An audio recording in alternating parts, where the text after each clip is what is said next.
রাজার কন্যা, আজ তোকে পেয়েছি, আজকে আমি নিয়ে যাবো ধরে। দেখি তোকে কে আটকাতে পারে, তোর কত শক্তিশালী তুই। আজ তুই আমার কাছ থেকে পালিয়ে দেখা।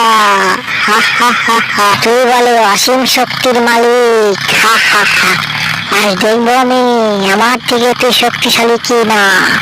রাজার বাড়ির সাধু সে সব ঘটনা দেখতে পাচ্ছে যে রাজার কন্যাকে একটি দুষ্টু ডাইনি রাজার কন্যাকে বন্দি করার চেষ্টা করছে এবং সে ধ্যান ভঙ্গ করে বলছে, তা আমি কি দেখলাম, রাজার কন্যার পেছনে তো একটি ডাইনি, সে রাজার কন্যার ক্ষতি করে ফেলবে। আমি কি করে সেটি বাধা দেব?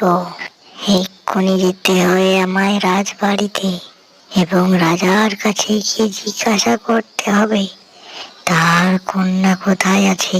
আমি এক্ষুনি বেরিয়ে যাই। তাই বলে সেই সাধুটি বেরিয়ে গেল রাজার বাড়িতে। এদিকে ডাইনিটি রাজার কন্যাকে তার জাদুর শক্তি দিয়ে আঘাত করতে থাকে এবং এক সময় রাজার কন্যা অজ্ঞান হয়ে যায়।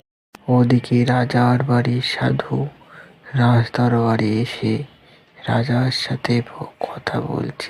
রাজামশাই, আপনার কন্যা কোথায় আছে এখন? আমি ধ্যান করতে করতে আমি দেখলাম আপনার কন্যাকে একটি দুষ্ট ডাইনি সে বন্দি করার চেষ্টা করছিল একটি বাগানে। আপনার কন্যা কি বাগানে গিয়েছে রাজামশাই?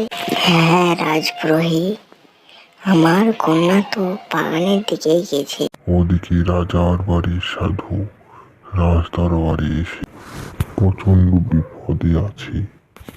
সেখানে একটি দুষ্টু ডাইনি আপনার কন্যাকে বন্দি করতে এসেছে।